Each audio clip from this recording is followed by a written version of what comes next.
बुध के दिन की महिमा न्यारी, हरती है संकट देती सुख भारी।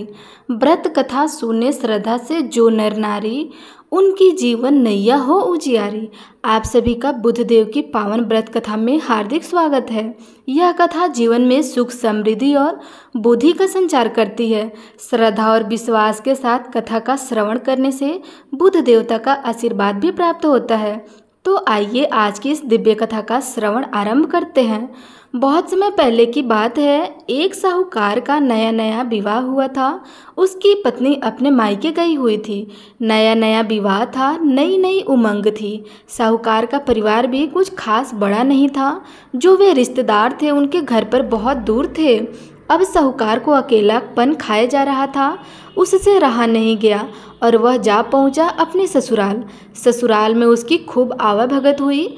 अगले ही दिन साहूकार ने कह दिया कि विदाई की तैयारी कर लीजिए, हमें निकलना है। अब संयोगवश वह दिन था बुधवार का।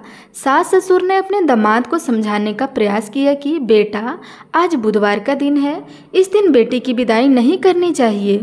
बेटी की विदाई तो क्या, किसी भी शुभ कार्य के लिए यात्रा पर जाना बुधवार के दिन शुभ नहीं माना जाता है। लेकिन साहूकार नहीं माना और कहा, इन सब बातों को मैं नहीं मानता, आप हमें जाने का आशीर्वाद दीजिए। अब अपने दामाद के आगे सास ससुर की भला क्या चलने वाली थी। मन अफसोस कर तैयारी करना पड़ा। बेटी की विदाई कर दी गई। आगे चलते चलते रास्ते में साहूकार की पत्नी को जोर से प्यास लगी। साहूकार जैसे ही पानी लेने के लिए गया और जब पानी लेकर वापस लौटा तो देखकर हैरान रह गया। उसने देखा कि उसकी ही हमशक्ल का एक व्यक्ति गाड़ी में पत्नी के बगल में बैठा हुआ है। उसकी पत्नी भी एक शक्ल के दो व्यक्ति के सामने देखकर परेशान में पड़ गई। उसका पति कौन सा है? जैसे ही साहूकार ने पत्नी के पास बैठे व्यक्ति से पूछा कि वह कौन है, तो पलटकर उसने जवाब दिया कि भैया, मैं तो उस नगर का साहूकार हूँ और अपनी पत्नी को लेकर जा रहा हूँ। तुम बताओ तुम कौन हो और मेरी पत्नी पर तुम अपना अधिकार क्यों जमा रहे हो? ऐसे बहस करते करते दोनों में विवाद पड़ गया। विवाद को देखते हुए राजा के सिपाही वहाँ पहुँचे और साहूकार को पकड़ लिया। अब सिपाही भी चक्कर में पड़ गए कि दोनों की शक्ल सूरत तो एक समान है। उन्होंने साहूकार की पत्नी से ही पूछा कि बताओ, इनमें से तुम्हारा पति कौन सा है?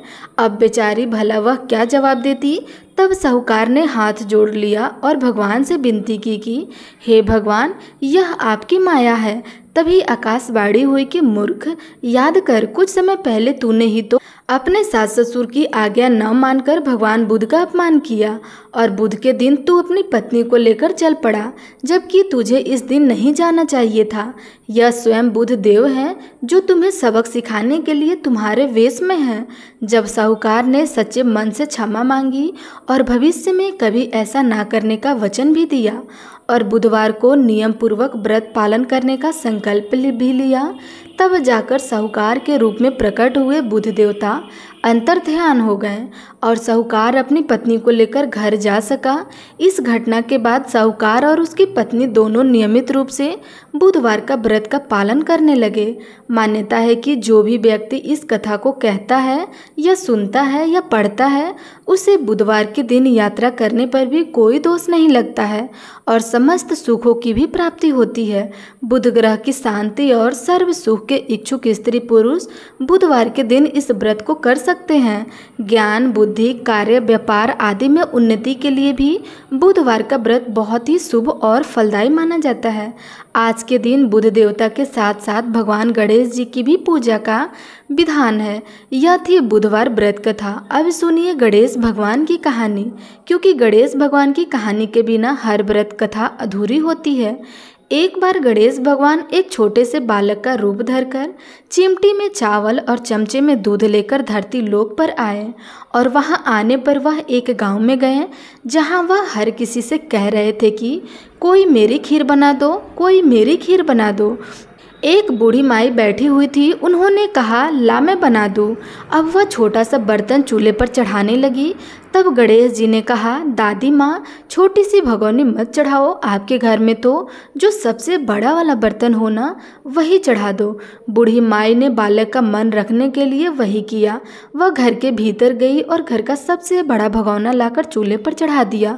वह देखती रह गई कि उसमें जो थोड़े से चावल उसे बड़े बर्तन में उन्होंने डाले थे वह तो पूरा का पूरा भर गया। अब गणेश जी ने कहा, दादी माँ मैं नहाकर आता हूँ, तब तक खीर तैयार हो जाएंगी ना। खीर तैयार हो गई तो बूढ़ी माई के पोते पोती खीर खाने के लिए रोने लगे। बूढ़ी माई जब भी कुछ बनाती तो बिना गणेश भगवान को भोग लगाए कुछ खाती नहीं थी और ना ही किसी को खाने के लिए देती थी।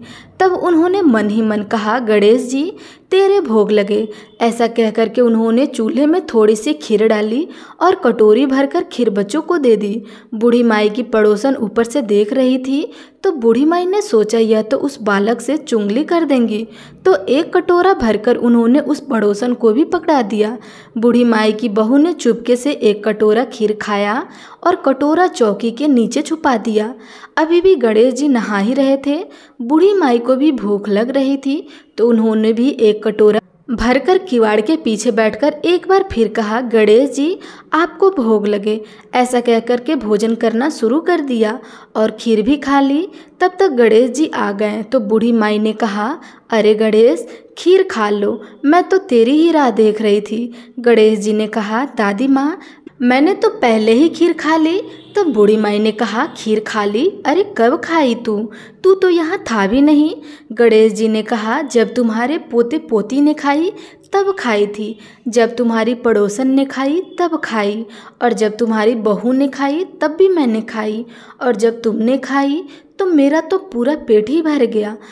तब बूढ़ी माई ने कहा, बेटा और सारी बात तो सच है, पर बहू बेचारी का नाम मत लो, वो तो सुबह से काम में लगी हुई है, फिर भला उसने खीर कब खाई। तब गणेश जी ने कहा, अरे दादी चौकी के नीचे देखो तो जूठे कटोरा पड़ा मिलेगा, और तुमने तो मुझे भोग लगाया लेकिन तुम्हारी बहू ने वैसे ही खीर खा ली। बूढ़ी माई ने कहा, अच्छा बेटा घर की बात है घर में ही रहने दो, अब बताओ तो जरा यह बची हुई खीर का मैं क्या करूं।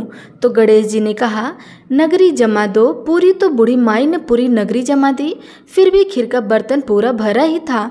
जब यह बात राजा को पता चली तो बूढ़ी दादी को बुलाया और पूछा, क्यों रे बुढ़िया, ऐसा बर्तन तेरे घर पर अच्छा लगे या हमारे घर पर सोवे।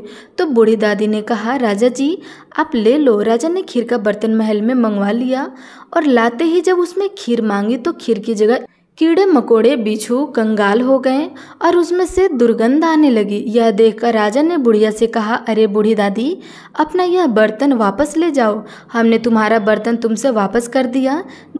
तब बूढ़ी माई ने कहा, महाराज अगर आप देते तो पहले ही कभी देते, यह बर्तन तो मुझे मेरे गणेश जी ने दिया है। ऐसा कह करके बूढ़ी माई ने वह बर्तन वापस ले लिया और उनके हाथों में लेते ही उस बर्तन की दुर्गंध दूर हो गई और सुगंधी आने लगी।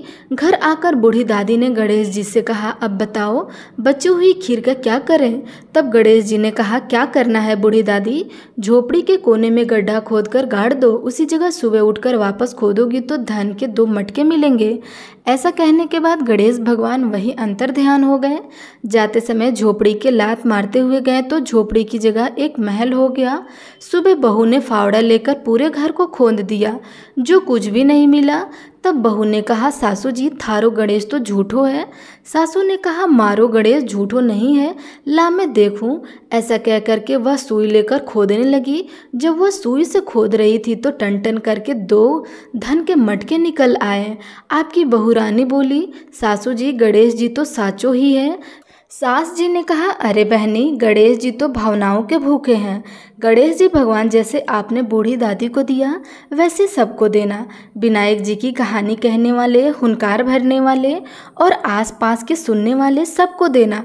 प्रेम से बोलिए गणपति महाराज की जय।